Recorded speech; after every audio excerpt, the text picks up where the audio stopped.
Hello, thank you for joining us today. My name is Renee, and I welcome you to the library. And I also would like to welcome those viewers who are watching via live stream. If you would please note the feedback forms that are on the back table. Take a moment to share your thoughts. Your feedback helps us plan for future events. Today's talk is part of a medical topic series in 2025 that the library is proud to offer with UAMS, Family Medicine, and the College of Medicine. This series features doctors, social workers, and nurses presenting valuable information about a variety of health issues. We have a flyer in the back listing all of the programs. The next program will be on November 14th about COPD, or chronic obstructive pulmonary disease. Our topic today is about slips, trips, and falls, and what we can do to help prevent falls and reduce our risk of injury. It's my pleasure to introduce our speaker today, Dr. Heidi Agesilas. Dr. Agesilas is a primary care physician at UAMS Family Medicine Center in Springdale. Dr. Agesilas, thank you for being here today. Take it away. All right, good afternoon. Thank you for joining us today. And so I'd like to start a presentation on how to prevent slips, trips, and falls. Okay. So some of the objectives that I would like to cover in this presentation include why is fall prevention important? And we're also going to review some statistics on falls, learn about who is at risk for falls, how to prevent falls, and then what can you actually do if you fall. Okay, so let's see why fall prevention matters. So 1 in 4 Americans over the age of 65 fall every year. Okay, in the United States, that means that that's more than 3 million adults go to the emergency room every year because of a fall. That is a lot of people. Falls are the leading cause of injury-related death among older adults. Worldwide, falls are the second leading cause of unintentional injury-related deaths. So this is why having a talk on how to prevent falls, slips, tumbles, is important. The other thing is that falls are expensive. Yeah, every year, $50 billion is spent on non-fatal fall injuries. 50 billion. And out of the fatal falls, so those are falls that lead to someone's demise, $754 million a year is spent. So it's extremely expensive.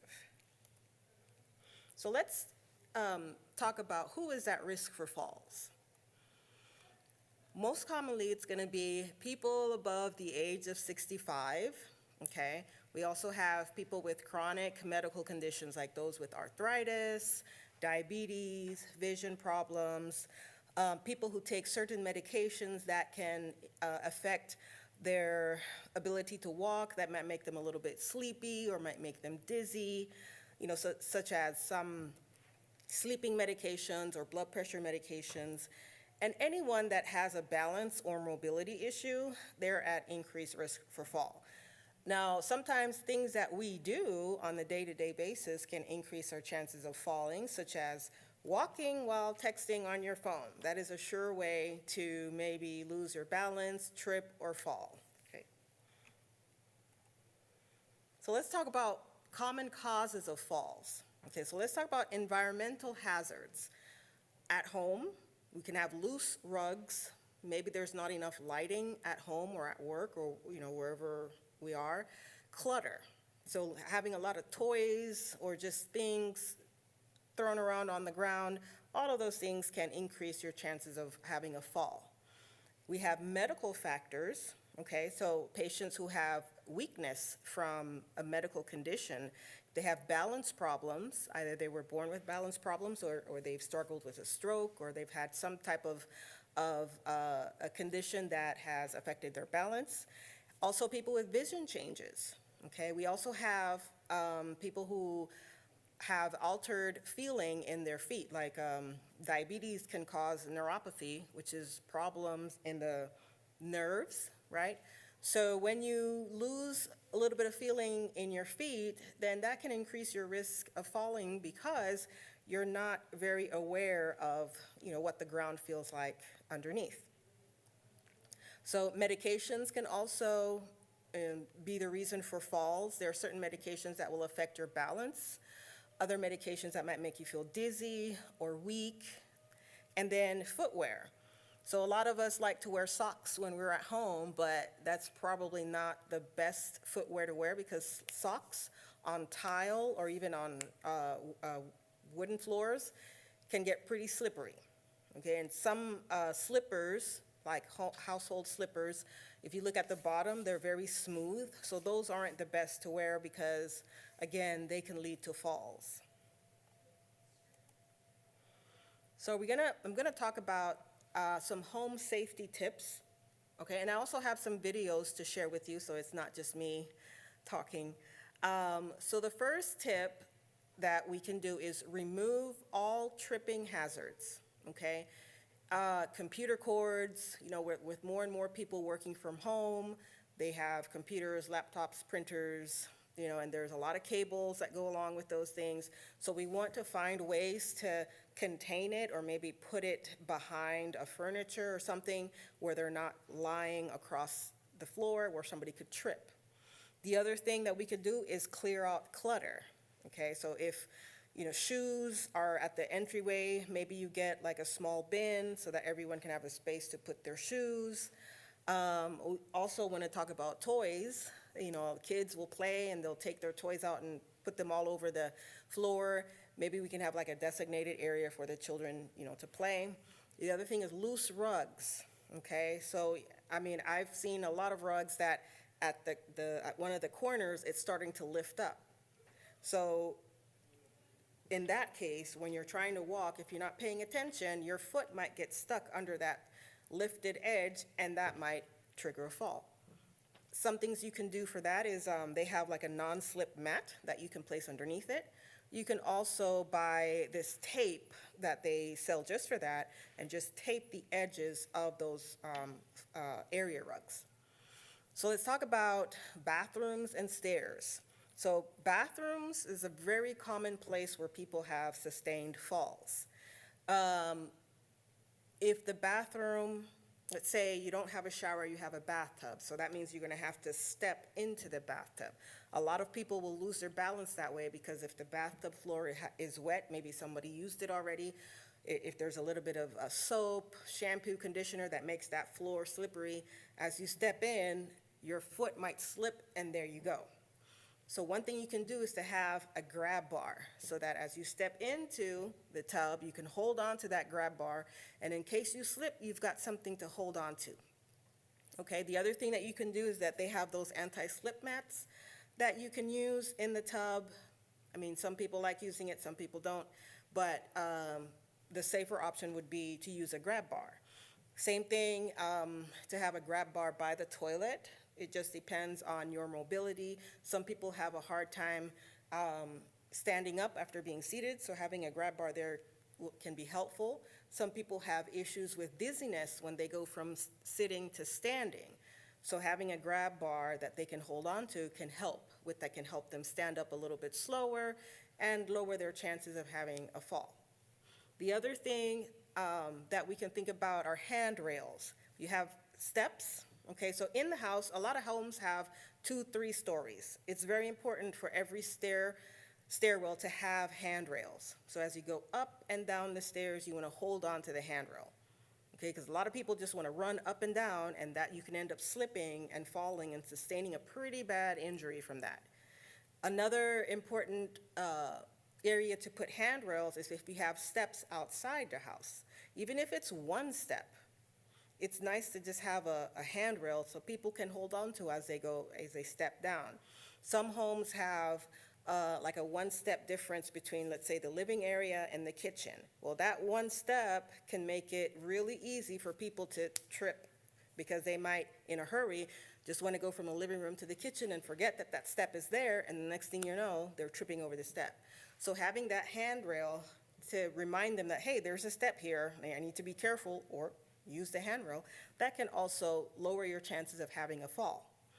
The other thing that we want to do is improve our lighting, especially at nighttime. A lot of people, they get up to go to the bathroom at night. It is never advisable or safe to try to make that walk in the dark, okay? So you want to put some night lights, or you can put like some motion sensor lights along the walls so that as you move, they turn on, or just, a simple night light that will give you enough light to see your way to the bathroom. Also, if where you're living right now, everything, is just a little bit too dark, you might want to invest in getting some brighter light bulbs. And the items that you use frequently, you want to keep them within reach.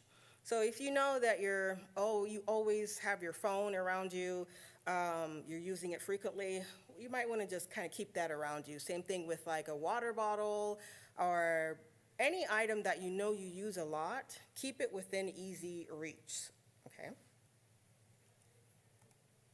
So here's a video that's going to explain a little bit more about how to prevent home falls. Mayo Clinic emergency departments see patients every day who've been injured by falls. You can see things as simple as little cuts and bumps and bruises to broken bones to big head injuries where you're bleeding into your brain. There's a variety of injuries that can occur. Many of those falls happen at home, and here are just a few easy things you can do to prevent them.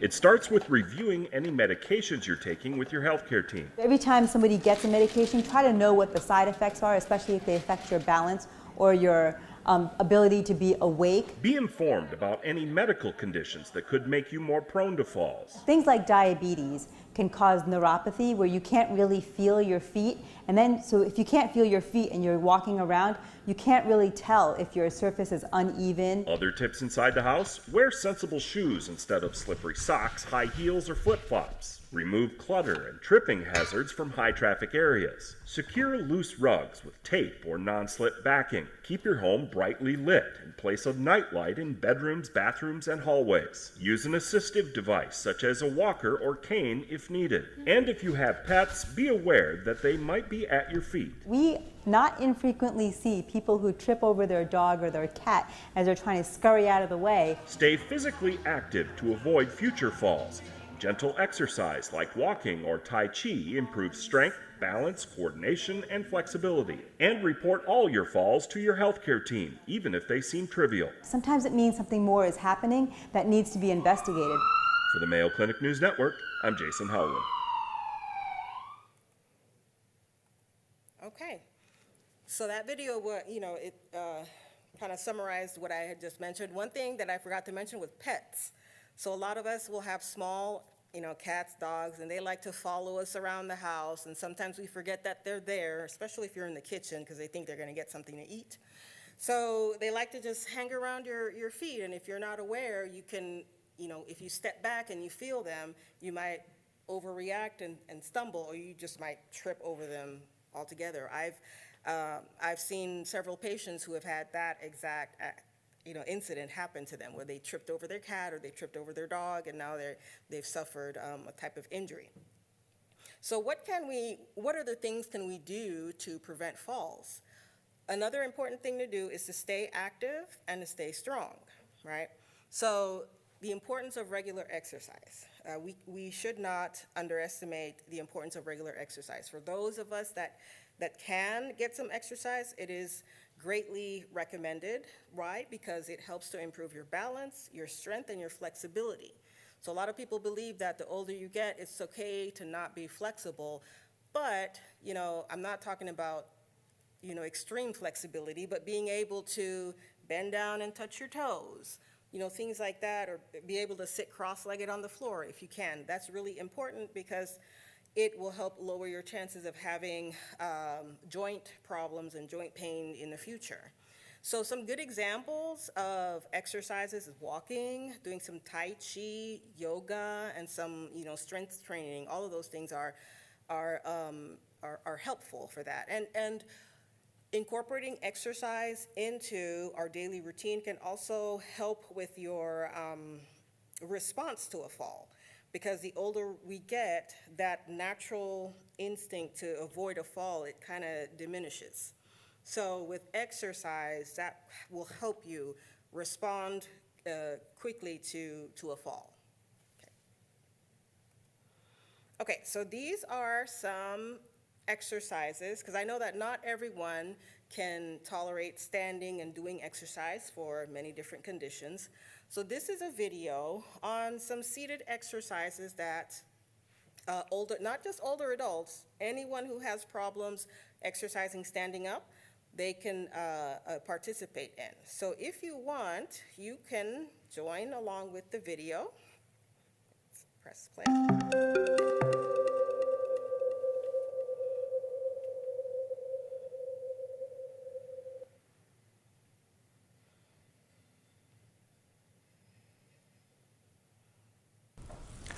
Okay, the first exercise is to strengthen your lower leg muscles in the front of your lower leg. It's called toe raises. And so you're going to sit up as tall as you can, keep your feet flat on the floor, and then lift your toes up in the air as far as you can. Okay, now we'll count out 10 repetitions. 1, 2, 3, 4, 5, 6, 7, 8, 9, and 10. The next exercise is to strengthen your calf muscles, and it's called heel raises. So you're going to be sitting in your chair as straight as you can with your feet flat on the floor, and you're going to raise your heels up in the air as far as you can. So we'll begin a set of 10. 1, 2, 3, 4, 5, 6, 7, 8, 9, and 10.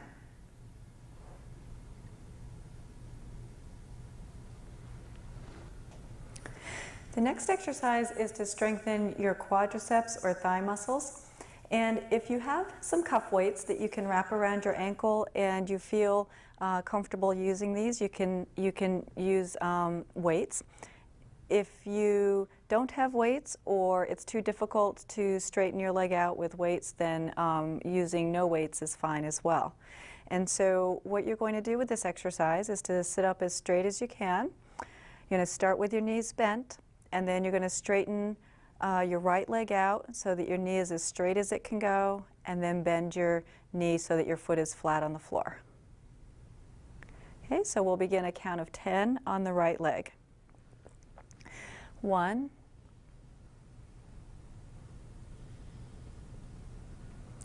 2, 3, 4, 5, 6, 7, 8, 9, 10. Okay. And now we'll do a set of 10 on the left leg. 1, 2, 3, 4, 5, 6, 7, 8, 9, and 10.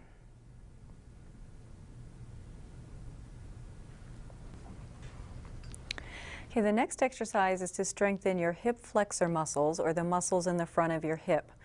And so, again, you're going to be sitting as straight as you can, feet flat on the floor, and you're going to raise your knee up in the air as high as you can. Now, if you need a little assistance from your hand to help raise up your leg, either if it's weak or a little uncomfortable, that's fine. So you could use your hand on the same side to assist your leg coming up in the air. So we'll begin with the right leg, and we'll start a count of 10. 1, 2,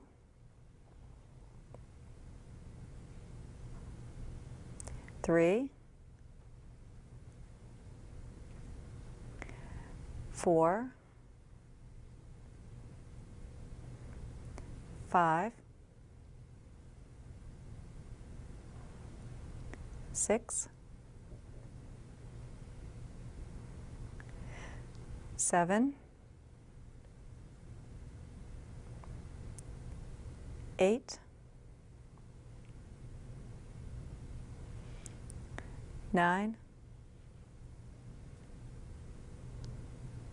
and 10.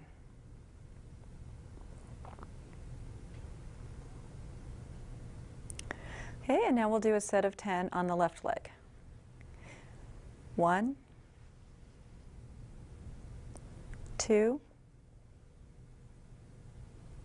3, 4, 5, 6, 7, 8, 9, and 10.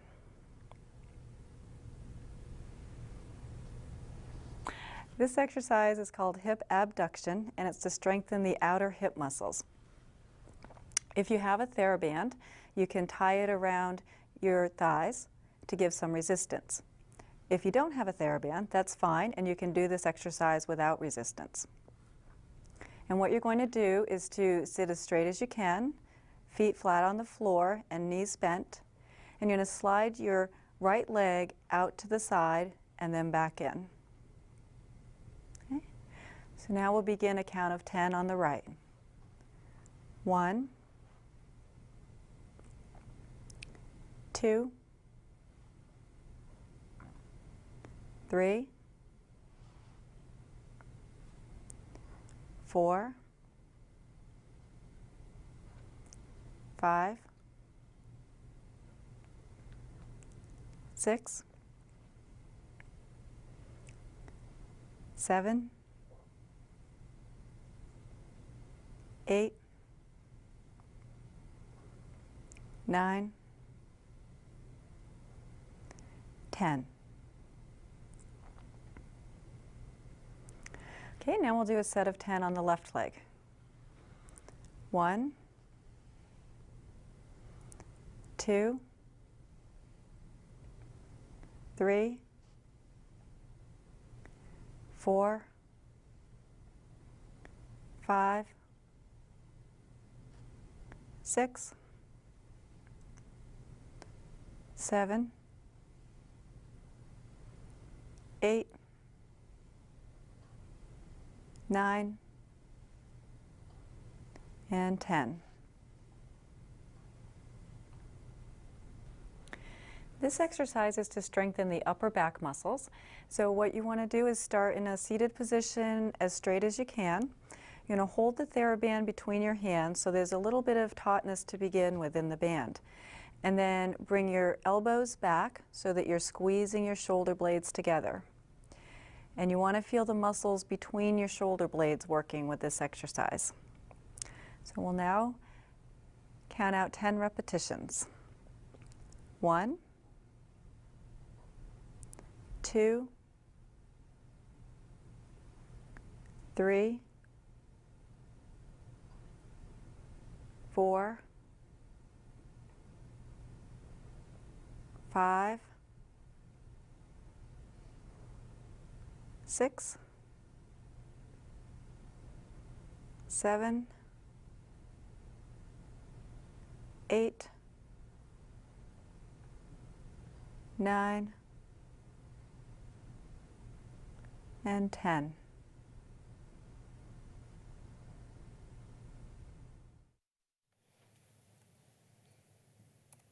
All right. That was a fun little exercise. It was about, so it's about 10 minutes. So doing something like that every day, I mean, it will help with, strengthening your body.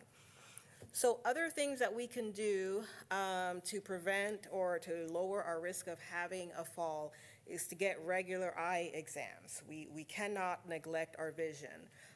Some people have problems seeing from far, some have problems seeing close by, items that are close. So whatever the problem is, you want to go and get your eyes checked at least once a year, okay? And make sure that if you have to wear glasses, make sure that you go every year to make sure that your prescription lenses don't have to be updated. Okay. The other thing is when we're in the house, we want to wear proper shoes. Okay, they have these home slippers or house slippers that have like a skid-resistant bottom.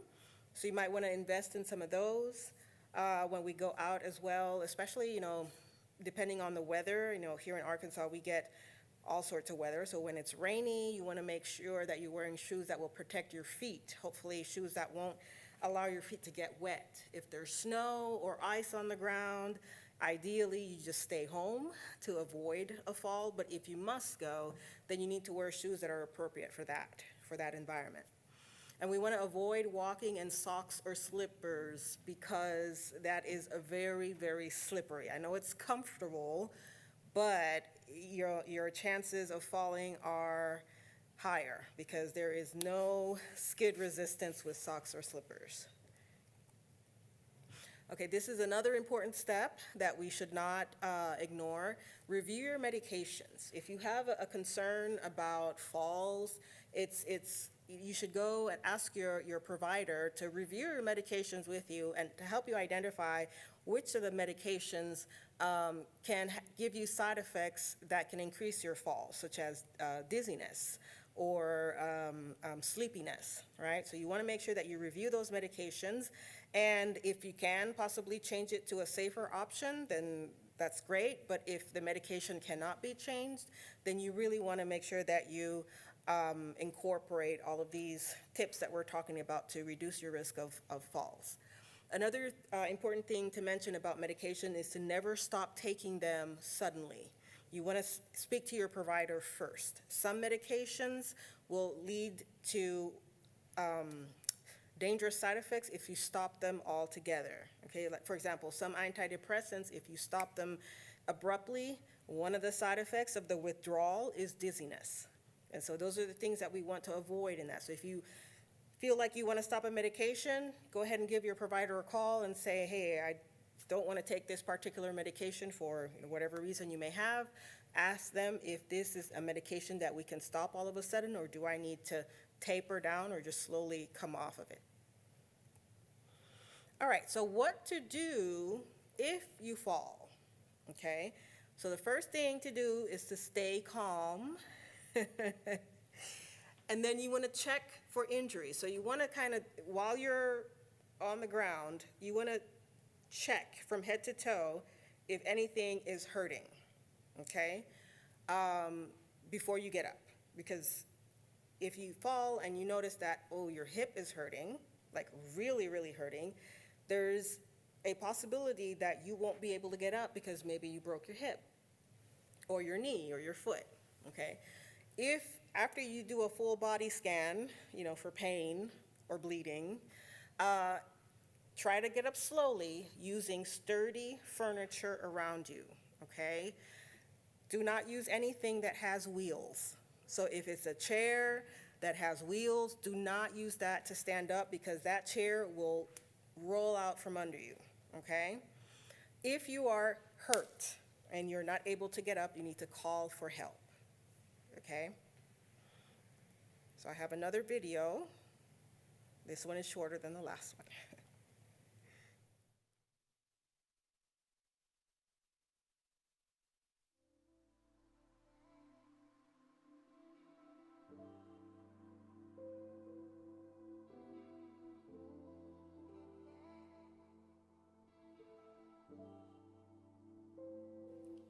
Once you're over the shock and have caught your breath from the fall, check for any pain or injuries over your body. If you feel able to move, you can start backward chaining. So roll onto your stomach and then slowly get onto your hands and knees. Find a bit of sturdy furniture nearby, ideally a chair, and begin to pull yourself up into standing by holding firmly onto the furniture with your hands. Bring one foot underneath you and then the other foot to push into standing, and turn round and have a sit on the chair.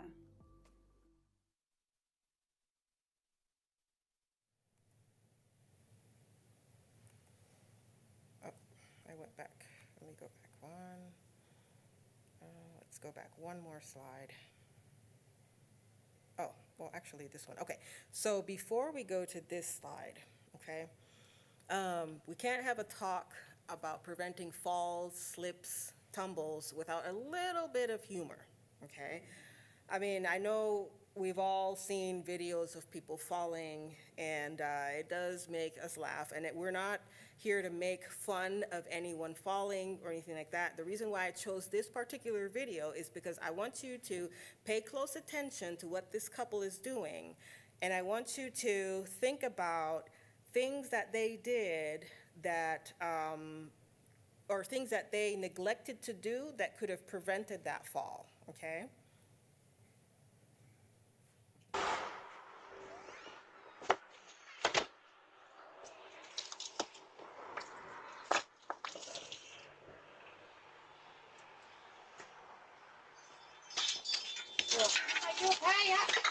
Oh my. Ah, ow. Ow. Oh my God. Two very painful falls. Ooh. So, what did did you notice anything about the fall? About what they neglected to do? Yes. So the gentleman, he didn't hold on. He had that nice handrail, and he didn't hold on to it. If you notice, he held his wife's hand, trying to keep her from falling, but he neglected his own safety. And when he didn't grab onto the handrail until he was already stumbling down. Okay, and then the lady, the wife, when she saw that her husband was falling, she decided to run down the stairs, which nobody should do. Regardless of how old you are, how young you are, nobody should be running up or down stairs. That is a sure way to get a fall. So she wasn't holding on to the handrail, and then she ran after her husband, and that caused her to fall. Okay, so, you know, I chose that video because it highlights different things that could have been done differently to prevent that fall. Okay, so we are in our key takeaway and question section. So key takeaways: most falls are preventable. If we follow the tips to prevent falls, most falls are preventable. If you do fall and you're not injured, then, you know, try to safely get up. You can make simple changes at home and in your everyday life that can make a big difference, such as, you know, medications. If you have a medication that is just making you feel sick, sleepy, tired, you want to talk to your provider about maybe switching to something that has less side effects, okay? If you have little ones at home and they have all their toys scattered around and you're constantly stepping on them or tripping over them, you maybe need to help them, you know, engage in, okay, let's put our toys away, or let's make this our designated play area, okay? If you have small pets in the house that like to follow you around and sometimes you forget that they're there. Maybe you want to keep them out of areas where you are moving around, because in the kitchen, we don't always walk forward. We take step backs, we turn around. So maybe putting a little barrier so that our pets don't get into the kitchen, okay? Using night lights, for those trips to the bathroom at nighttime. That can also help. Staying active. Let's not neglect our exercise, our flexibility, our strength.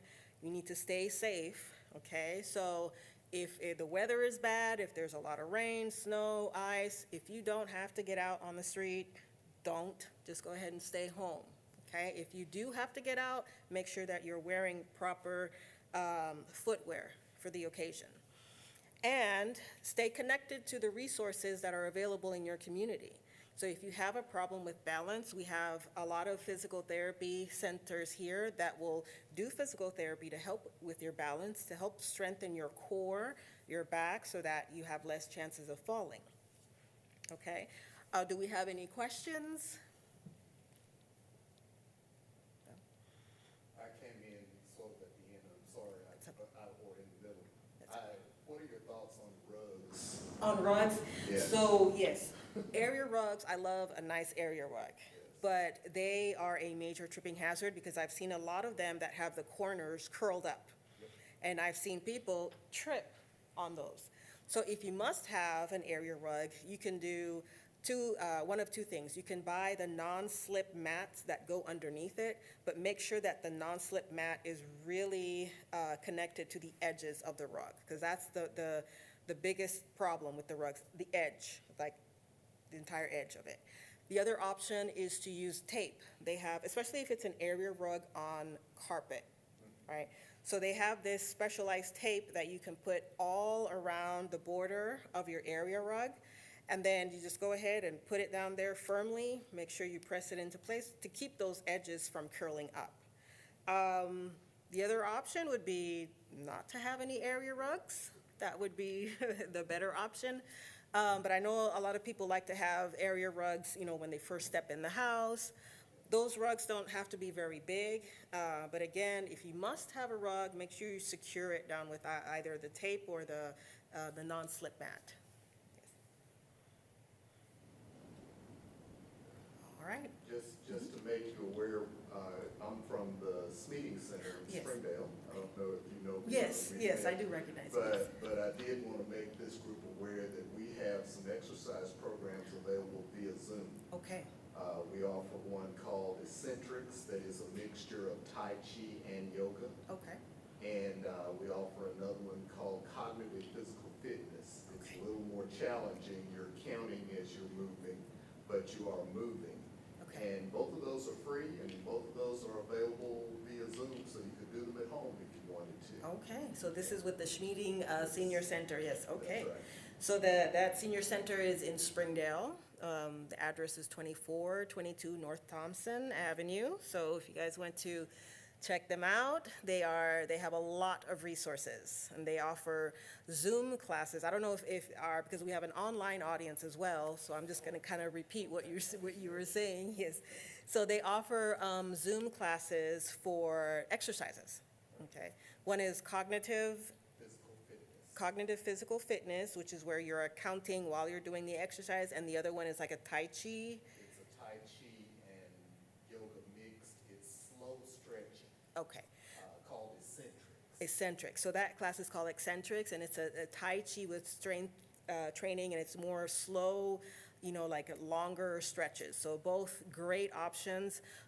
You can find the Zoom links online on their website. Okay, so I would really encourage, everyone to check them out. Okay. And we also offer Tai Chi in person. Oh. There's an in-person class at 2:30 on Friday. So we have an in-person class today at the center At 2:30. at 2:30. Okay. We do that every Friday. Okay, so they also have an in-person Tai Chi class at 2:30 every Fridays. Okay, so once again, the address is the Schmeeding Senior Center. It's 2422 North Thompson Avenue in Springdale. Okay, all right. Any other questions? No? Okay, well, I thank you so much for joining me today, and I hope that you were able to take away some useful information to prevent falls. Enjoy the rest of your day. Thank you.